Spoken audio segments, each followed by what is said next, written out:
का उत्तर तो प्रणाम से ही देना चाहिए।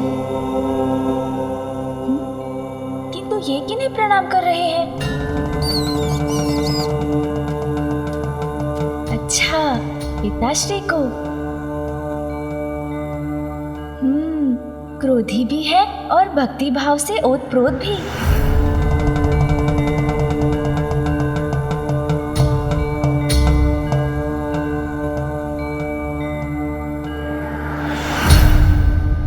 किंतु इनकी मनसा क्या है?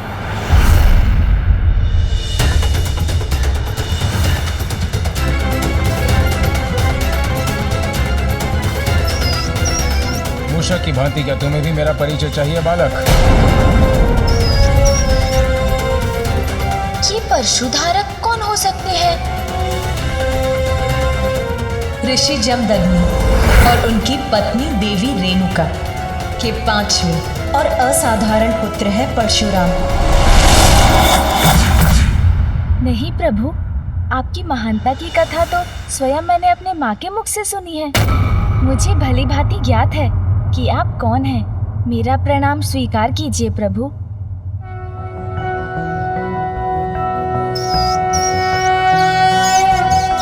शत शत नमन श्री परशुरामा, अभिनंदन श्री परशुरामा। पाप के काल आवेग अधीशा, विष्णु के अवतार पुरुषा। शिव के भक्त श्री परशुधारी, गणपति नमन करे आभारी। मात पिता के सेवक परमा, धर्म परायण नाशी अधर्मा। शत शत नमन श्री परशुरामा, अभिनंदन श्री परशुरामा।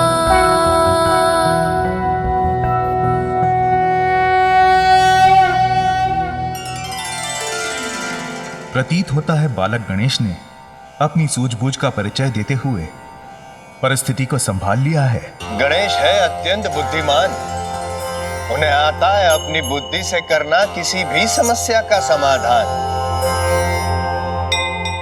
सत्य है बुद्धि का बल, सदैव संकट टालने में सदैव सफल होता है। धन्य हैं आप गणेश जी।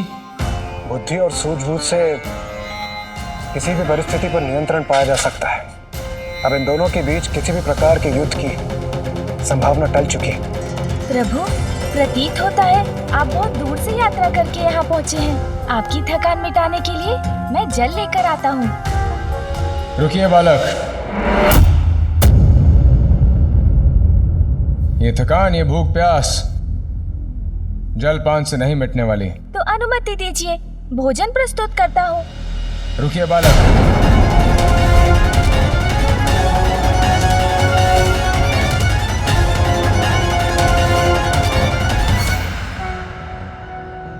नागेन्द्रहाराय त्रिलोचनाय भस्मांगरागाय महेश्वराय नित्याय शुद्धाय दिगंबराय तस्मै नकाराय नमः शिवाय।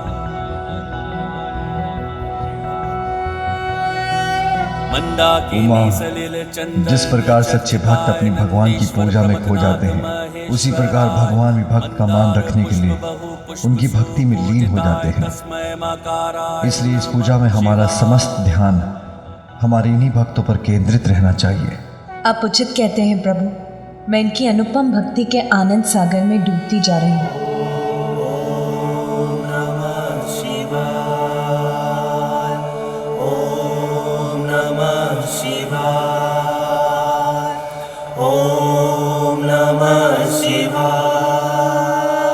अंतरात्मा की भूख, अंतरात्मा की थकान जल और भोजन से नहीं मिटती बालक। अंतरात्मा की थकान और भूख प्रभु? हाँ बालक, इसे मिटाने का एकमात्र उपाय है महादेव के दर्शन। रुक जाइए प्रभु।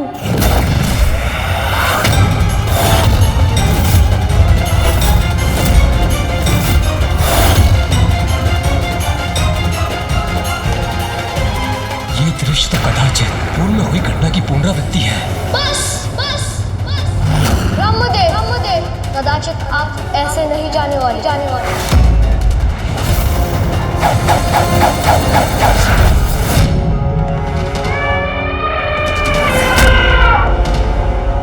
मुझे रोकने का तो साहस किया है तुमने बालक। दुस्साहस नहीं प्रभु, आपसे रुकने का निवेदन मात्र किया है मैंने। अभी मैं आपको भीतर नहीं जाने दे सकता। भीतर जाने के लिए आपको प्रतीक्षा करनी होगी। क्यों मुझे अपने प्रभु के दर्शन के लिए प्रतीक्षा करनी होगी? क्यों? क्योंकि प्रभु महादेव और माता पार्वती एक विशेष पूजा में व्यस्त हैं। प्रभु, हम कैलाश में उमा महादेव की पूजा करने के इच्छुक हैं। आपको इस पूजा की अनुमति है। पुत्र गणेश, बालखिल ऋषि की पूजा शांतिपूर्वक संपन्न हो। कैलाश में होने वाले आवागमन से इनकी पूजा में कोई विघ्न न आए। इसका संपूर्ण दायित्व तुम्हें ही संभालना होगा। इस समय वहाँ किसी का प्रवेश उनकी आज्ञा का उल्लंघन होगा। हाँ, वे विशेष पूजा कर रहे हैं। हाँ प्रभु।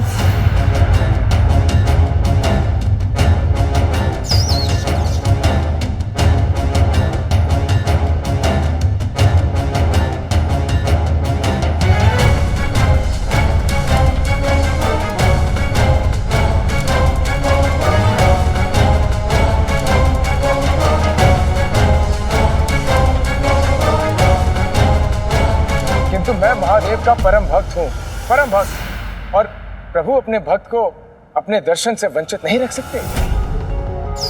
इसलिए मुझे जाने दो बालक। मैं प्रभु की भक्ति का, उनकी पूजा का मान रखूंगा। मैं उनकी पूजा में कोई विघ्न नहीं आने दूंगा, कोई विघ्न नहीं डालूंगा, ये मेरा वचन है। बस दूर से ही महादेव के दर्शन कर अपनी आत्मा को तृप्त कर लूंगा।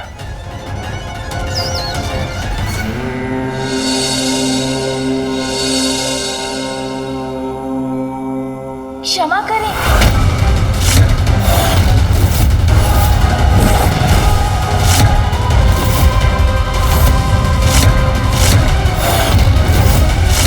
किंतु इसकी अनुमति नहीं दे सकता मैं आपको। अनुमति की आवश्यकता नहीं है मुझे। मैं महादेव का परम भक्त हूँ। महादेव स्वयं अपने इस भक्त की विहार सुनकर मुझे अपने समीप बुला लेंगे।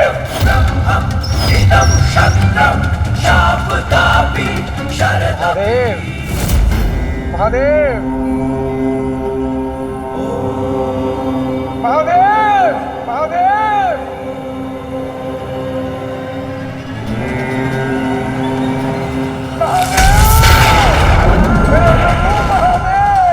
यदि ये इस प्रकार चित्कार करेंगे तो पिताश्री की पूजा में बाधा उत्पन्न हो सकती है।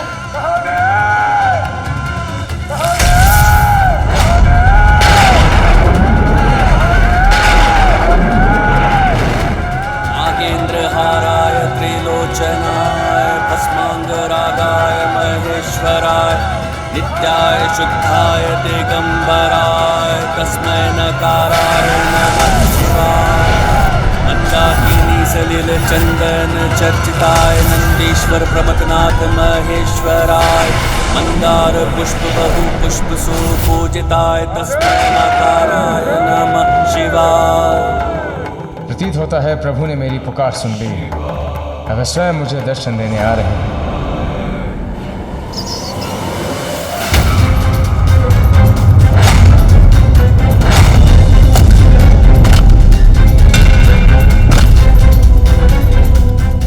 मेरा अनुरोध सुनिए।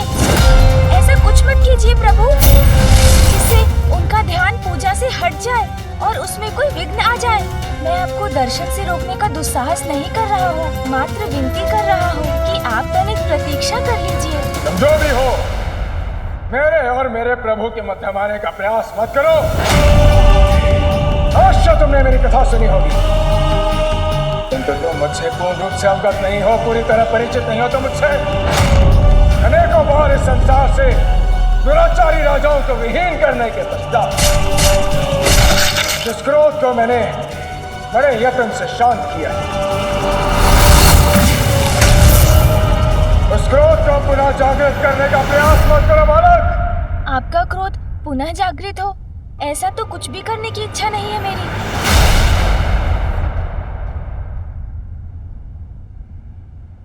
रुक जाइए।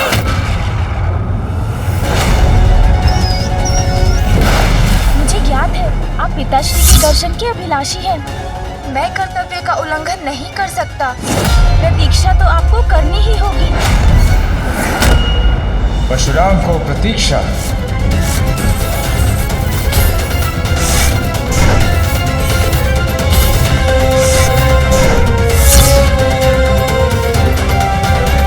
अपने प्रभु के दर्शन करने को प्रतीक्षा नहीं कर सकता मैं।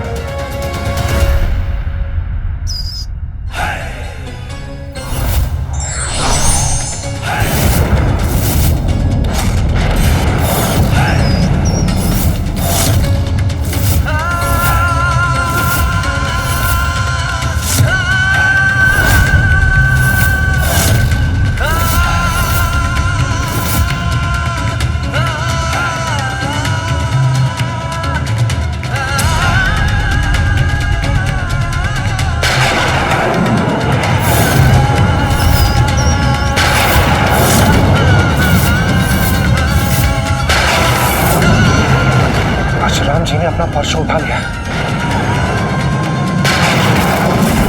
कदाचित वो अपने परशु से श्री गणेश जी पर वार न करते।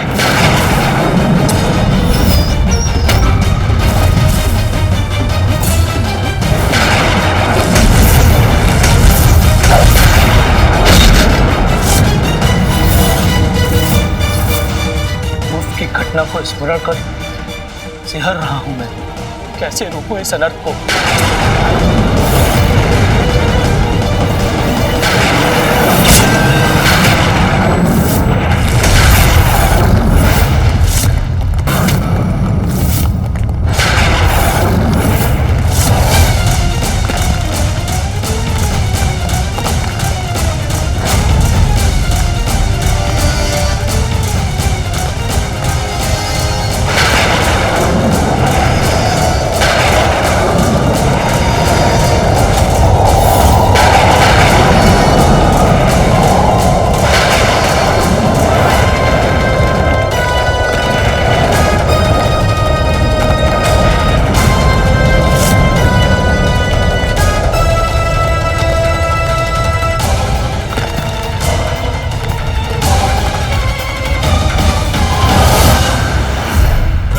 परशुराम अपना क्रोध जो दिखाया,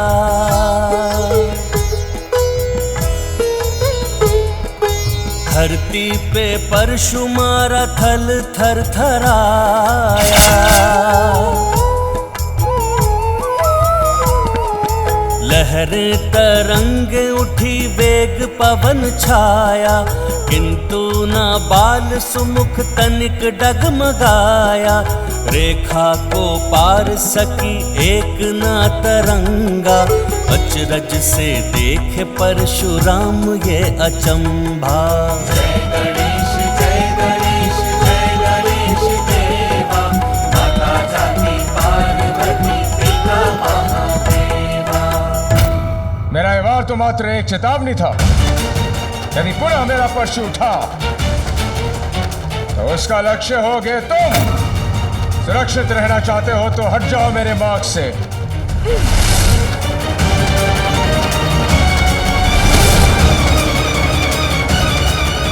इनके क्रोध को शांत कर किसी प्रकार इन्हें मनाना होगा।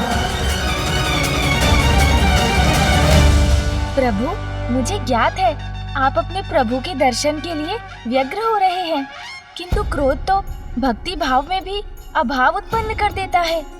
आपके क्रोध से उत्पन्न बवंडर से तो स्वयं आपके प्रभु की पूजा में ही विघ्न आ सकता था। इसीलिए मैं आपसे आग्रह करता हूँ, आप अपने क्रोध को शांत कीजिए और पूजा संपन्न होने की प्रतीक्षा कीजिए।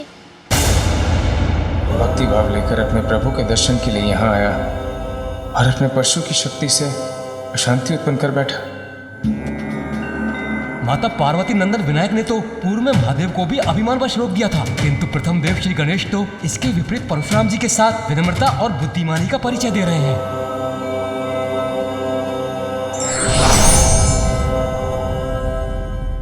एक बार पुनः गणेश अपनी बुद्धि के बल से परशुराम को शांत करने में सफल हो गए।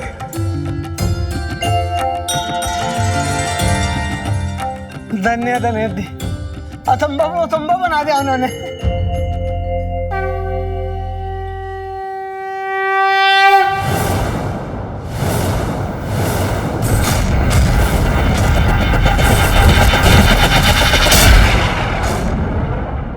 इसके रोम रोम में प्रभु की भक्ति का वास है। तुम उस परम भक्त को विश्वास दिलाने का प्रयास कर रहे हो कि मेरा कारण प्रभु की भक्ति में विघ्न है, उनकी महिमा को ठेस पहुंचेगी मेरे कारण। बालक, तुम स्वयं को मुझसे बड़ा महादेव भक्त सिद्ध करने के लिए, प्रमाणित करने के लिए डटे हुए हो। भक्त की भक्ति प्रमाण नहीं ढूंढती प्रभु, वो तो भक्त के प्रत्येक कर्म, प्रत्येक विचार में दिखाई देती है। मैं कुछ भी प्रमाणित करने का प्रयास नहीं कर रहा हूँ, बस विनती कर रहा हूँ आपसे कि आप प्रभु दर्शन के लिए कुछ समय और प्रतीक्षा कर लीजिए। प्रतीक्षा प्रतीक्षा प्रतीक्षा, यही राग लाप रहे हो तुम। जिस प्रकार नदी सागर से मिलने की प्रतीक्षा नहीं करती, उसी प्रकार भक्त अपने भगवान से मिलने की प्रतीक्षा नहीं करता। मैं अपने प्रभु से मिलने के लिए व्याकुल हूं, अनेकों सागर पार करके अपने प्रभु से मिलने के लिए। मैंने वचन दिया है कि मैं अपने प्रभु की पूजा में, उनकी भक्ति में कोई अड़चन नहीं आने दूंगा, कोई बाधा नहीं आने दूंगा, कोई विघ्न नहीं आने दूंगा। बस दूर से अपने प्रभु के दर्शन करके चला जाऊंगा। उसके पश्चात भी उनके परम भक्त को उनके दर्शन के लिए वंचित किया जा रहा है। क्यों बालक, क्यों? ये कैसी दुविधा है? एक ओर तो गणेश अपने पिता की आज्ञा का पालन कर रहे हैं, वहीं दूसरी ओर प्रभु दर्शन की इच्छा में डूबे परशुराम का आवेश बढ़ता ही जा रहा है। प्रभु, आपकी भक्ति समझता हूँ मैं, किंतु उसके लिए अपने कर्तव्य से विमुख तो नहीं हो सकता ना। भक्त की भक्ति को सफल बनाने से बड़ा कर्तव्य और क्या होगा बालक? यदि तुम मेरी भक्ति को समझते तो मुझे अंदर जाने से, आगे बढ़ने से रोकते नहीं। मैं तो अब एक क्षण भी प्रतीक्षा नहीं करूंगा।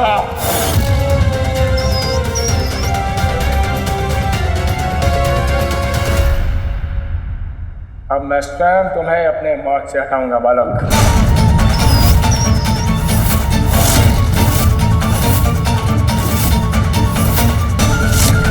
क्योंकि उसके अतिरिक्त तुमने मेरे पास कोई विकल्प ही नहीं छोड़ा।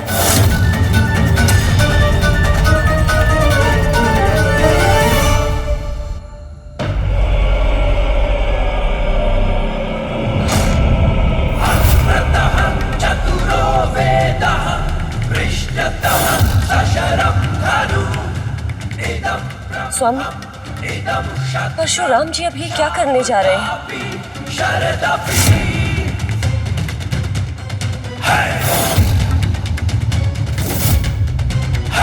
स्वामी, यदि गणेश जी को कुछ भी हुआ तो देवी पार्वती क्रोध में आकर क्या कर बैठेंगी? उसकी कल्पना मात्र से ही मैं भयभीत हो रही हूँ।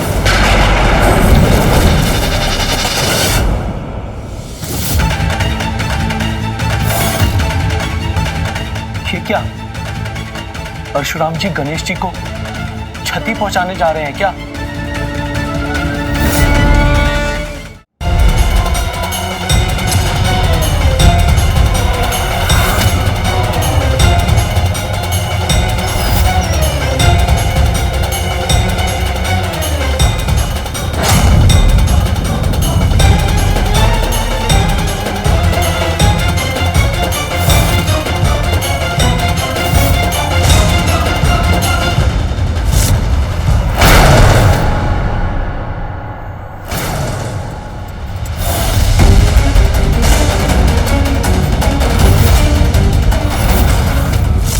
कैसे संभव है?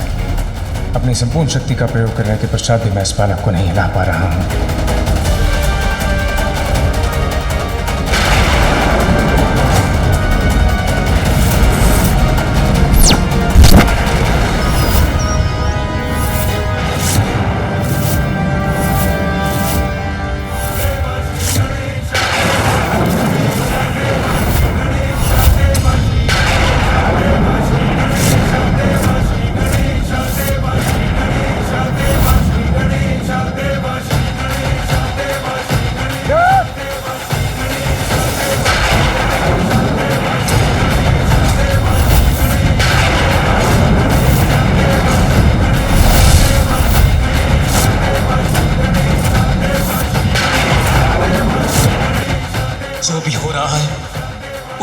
कदाचित प्रलय की ही स्थिति उत्पन्न हो जाएगी।